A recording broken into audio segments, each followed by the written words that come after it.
Not the door, not the windowless wall, the corners.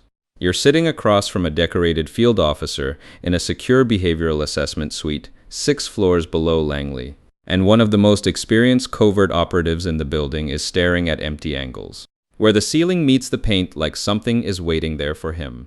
His file says 17 years of service, 9 overseas postings, 3 denied operations, 1 presidential intelligence citation.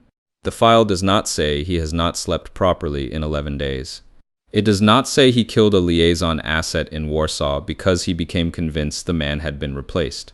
It does not say the station chief wants this handled quietly because the asset was technically never supposed to exist. That part is for you. You slide a paper cup of water across the table. He doesn't touch it, his pupils are too wide, his beard is uneven. There is dried blood on his cuff where he scratched his wrist raw during transport. He says there are microphones in the grout. You nod like that is a sentence worth considering. Because in this building, sometimes it is. You did not plan for this life. Nobody grows up wanting to become the person intelligence services call when one of their own comes back altered, unstable, contaminated by secrets, guilt, trauma, chemical exposure, or simply too much proximity to the machinery. You studied clinical psychology at Georgetown. You wrote your dissertation on memory reconsolidation and trauma interruption. You thought you would work with veterans, maybe teach, maybe spend your life in clean offices explaining damaged minds to insurance companies. Then the agency recruited you through a fellowship that did not mention the agency. The interview was in a federal office with no insignia and furniture too expensive to belong to the government. A woman in a navy suit asked whether memory was fixed or editable. A man beside her asked how identity survives prolonged deception. A third person, silent the entire time, turned pages in your academic file like he was checking for seams.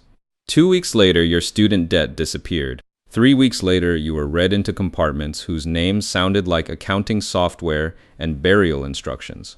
6 months later, you were inside the Center for Behavioral Analysis and Operational Recovery, a unit so compartmentalized that most CIA officers think it handles burnout assessments and routine trauma care. It does not. Routine trauma care happens upstairs. Your office handles the second problem. The first problem is that intelligence work damages people. The second problem is that damaged intelligence officers are walking vaults. They know surveillance architecture, safe house locations, covert identities, liaison compromises, black budget channels, rendition pathways, denied killings, and the names of people the United States would rather lose than acknowledge. If one of them breaks in the wrong direction, a nervous collapse becomes a national security event. That is where you come in. Officially, you evaluate psychological fitness for continued service. Unofficially, you determine whether an officer can be stabilized, redirected, sedated, discredited, medically retired, indefinitely compartmentalized, or erased in a softer way than a bullet. Not killed, not usually, just made unusable. Memory blurred, credibility destroyed, narrative rewritten, pension preserved if the bureaucracy feels generous. You are not an executioner. You are the paperwork that makes execution unnecessary. The man across from you is named Daniel Voss, 42. German desk before transfer to Special Activities Liaison Support. Fluent in Russian and Polish. High pain tolerance, excellent recall. Divorced, no children. Last month he was running a surveillance detection route in Prague. 2 weeks ago he was in a farmhouse outside Lublin, participating in a debrief of a Russian aerospace engineer who wanted extraction. 10 days ago the engineer was dead, the farmhouse was burned, and Voss was found 3 kilometers away, wandering along a rail line with a pistol in one hand and a burner phone battery in the other. Since then, he has accused 2 nurses, 1 deputy director, and a janitor with a limp of being hostile penetrations. Now he is your patient. That is the word in the file. Patient. The agency likes medical language because medicine sounds humane. It sounds temporary. It sounds fixable. It is easier to sign forms when the verbs are clinical. Observe, assess, stabilize, intervene. You know this because half your job is translating violence into treatment plans. You begin with orientation questions. Name, date, location. He answers all of them correctly, without looking away from the corners. Then you move to operational memory. Last verified assignment. Last secure contact. last sleep cycle. He answers those two. Coherent, linear, precise. That is the dangerous category. A screaming man can be isolated. A coherent paranoid with classified access is harder. He can testify, he can write. He can defect with details arranged in chronological order. You ask about the asset in Warsaw. His jaw tightens. He says the man's left ear was wrong. You wait. He says the original asset had a childhood scar from a dog bite, small crescent notch on the upper helix. During the meet, the scar was gone, not healed, gone. Surgical correction maybe, or replacement. He says the man used a phrase they had never agreed on and touched his coffee cup with his dominant hand instead of his non-dominant one. He says he saw the signal package collapse in real time and acted before compromise spread. He leans forward. Then he says the worst part. He says after he shot him and opened the emergency exfil envelope, the confirmation photo inside showed no scar. So either he killed the wrong man because his mind is decomposing under cumulative stress and sleep deprivation, or someone at headquarters updated the verification packet after the fact to make him look unstable. Both explanations are operationally catastrophic. One means an officer has become psychotic with access to classified material. The other means there is a penetration somewhere above your pay grade. The problem is you cannot tell which possibility frightens you more. By year 3 in the unit, you learn that psychiatry inside intelligence is not about truth. It is about containment. A normal clinician asks, what happened to this person?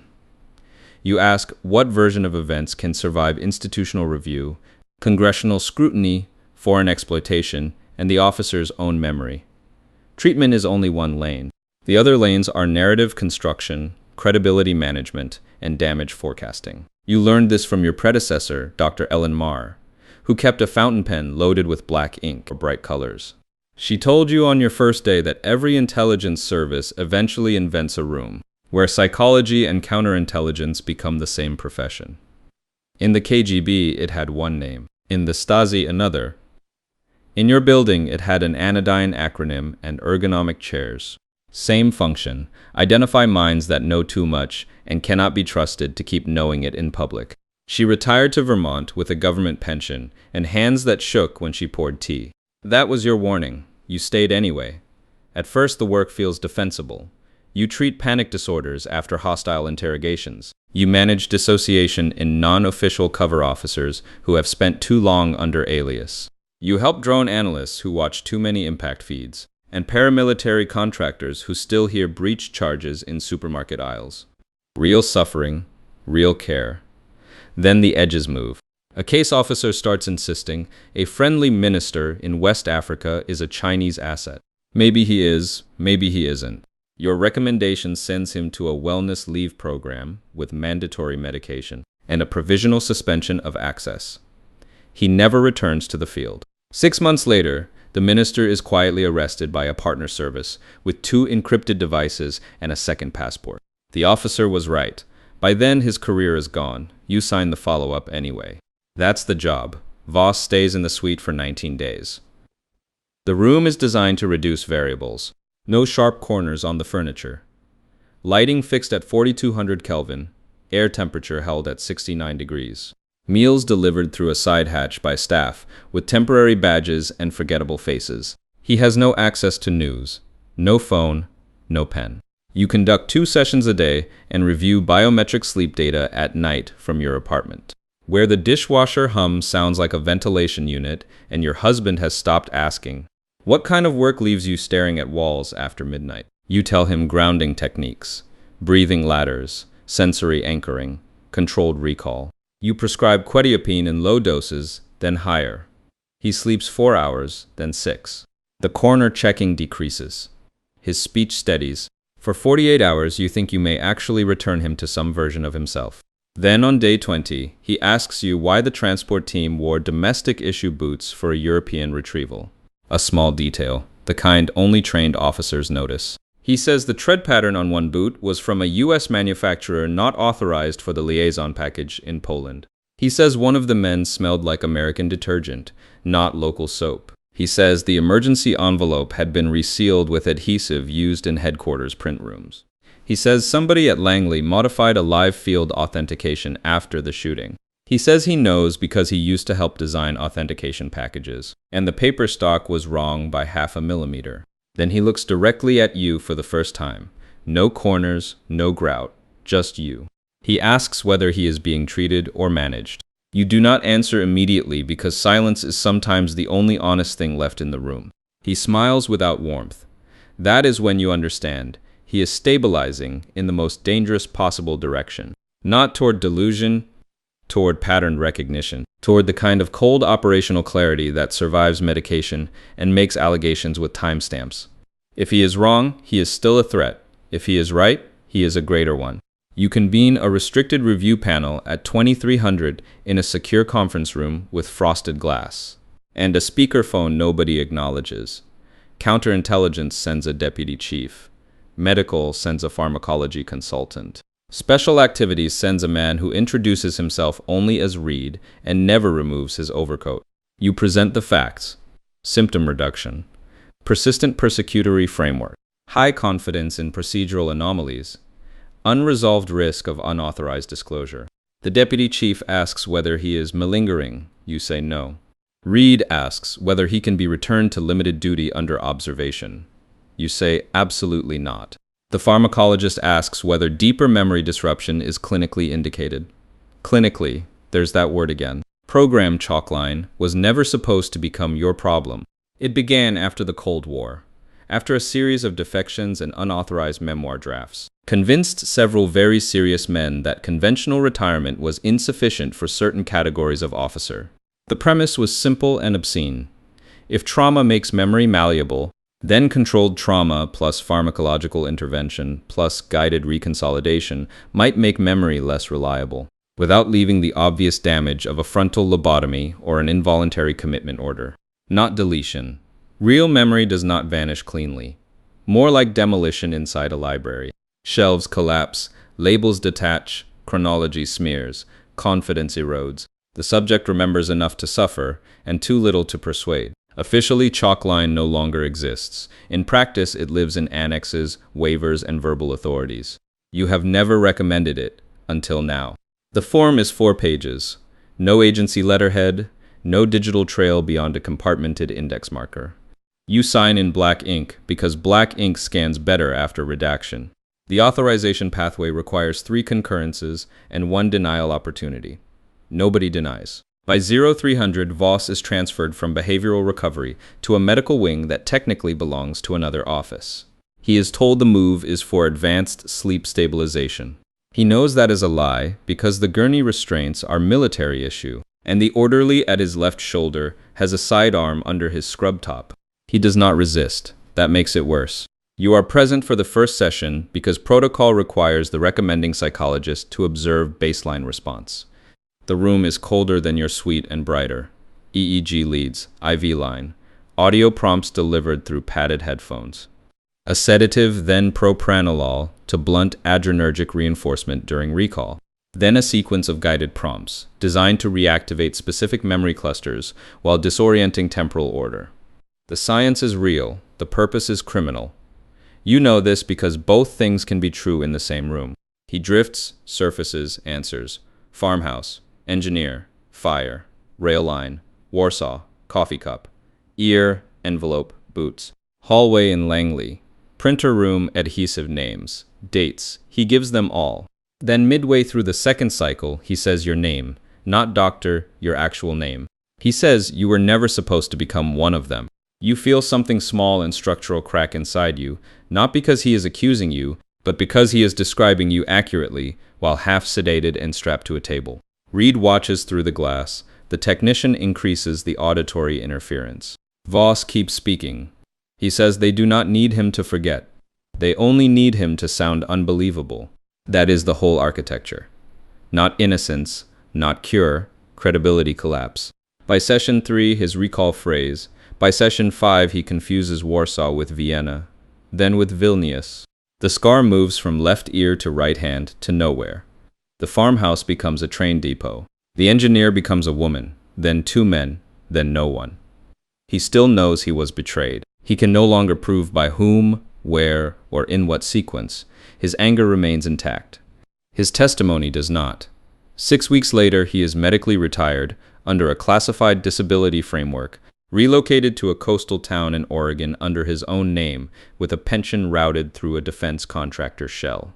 His neighbors will know him as a former government analyst with migraines and a breakdown history. If he talks, and he will sound like exactly what the paperwork says he is. Brilliant once, then compromised, sad, paranoid, unreliable.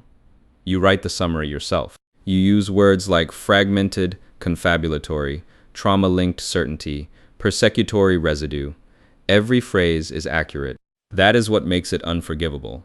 Months pass, new cases arrive. A drone operator who keeps seeing children in thermal bloom. A non-official cover officer who forgot which birthday belongs to her real daughter and which belongs to the legend. A logistics chief drinking mouthwash in his car before security screening. The machine keeps producing damage. Your office keeps processing it. Somewhere in Oregon, Voss walks beaches under low gray skies and tries to arrange his own life into a sequence that holds. Then one night you are alone in your office reviewing an old session transcript and you notice something you missed. In Voss's first interview, before medication, before chalk line, before the panel, he mentioned the transport team's boots. Buried under that observation is one more detail. A serial prefix. 3 letters. A procurement code tied not to domestic supply, but to a compartmented internal unit. That should not have been anywhere near Poland unless the operation was being manipulated from inside headquarters before the asset ever died. He was right, not about everything. Trauma still warped him. Sleep deprivation still shredded his judgment. But at the center of the paranoia was a live wire. You sit very still. Because now you know what he knew. Not all of it. Enough. Enough to understand why the envelope changed. Enough to understand why Reed never removed his coat. Enough to understand that your unit does not only erase broken officers. Sometimes it processes witnesses. You look at the secure phone on your desk and do not touch it. You look at the corners of your office and hate that you're looking at the corners of your office. The air vent hums. The fluorescent ballast clicks once. Somewhere above you, elevators move people between floors where careers are made out of silence. You think about Ellen Marr in Vermont, hands shaking over tea. You think about Daniel Voss on an Oregon beach trying to remember an ear that may have saved his life. If anyone had listened before they medicated the evidence out of him. You think about the form with your signature in black ink. The problem is, you still have your clearance. The greater problem is you still have your memory. For now, that's a wrap. This story is fiction, but intelligence services have long used psychiatry, discrediting, and compartmentalization to neutralize insiders who become inconvenient. If this one hit you, drop a comment and tell me the moment you knew Voss wasn't just paranoid. Subscribe for more. See you in the next one.